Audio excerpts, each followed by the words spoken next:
tuna utamaduni wa vijana wetu hawa, watoto wetu,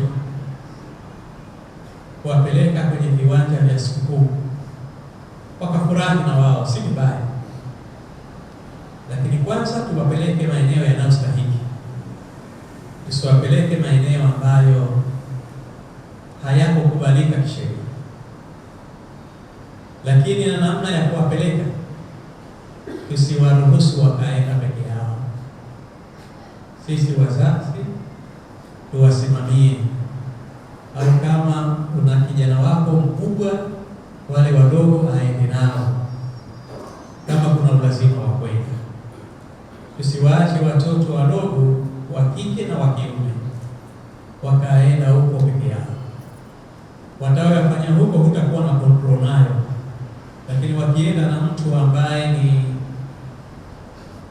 anajitambua, basi ataweza kuwapeleka kwenye maeneo yanayostahili na kwa muda unaostahili. Baadaye watarudi nyumbani wakiwa salama. Kwa hiyo napenda nilisisitize hili kwa sababu wazee wengine ikifika wakati kama huu, basi mtoto anamwachia, anakwenda, anarudi mtaa anaokaa, na wengine wanadiriki kuwapa hata funguo kwamba wewe ndio utakaorudi, wewe fungua mtaa. Hichi sio kitu sahihi. Sisi kama tulivyoambiwa, kullukum ra'i wa kullukum mas'ulun an ra'iyati, kila mchunga atauliza kwa kile ambacho amekichunga, na sisi ni wachunga. Jukumu hili tusilikimbie, tutaendelea kuwa nalo. Lakini pia katika huku kuwapeleka kwenye sikukuu, mavazi ni eneo moja ambalo linakwenda kumhifadhi binadamu katika mambo mbalimbali.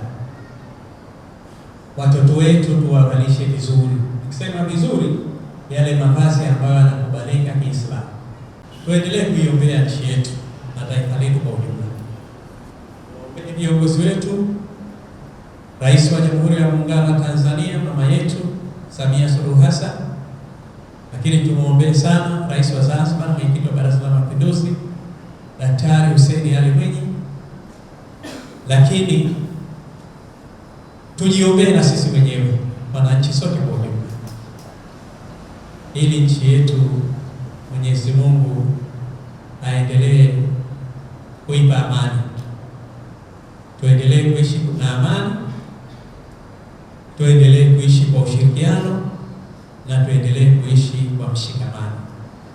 Hili ni jambo kubwa sana.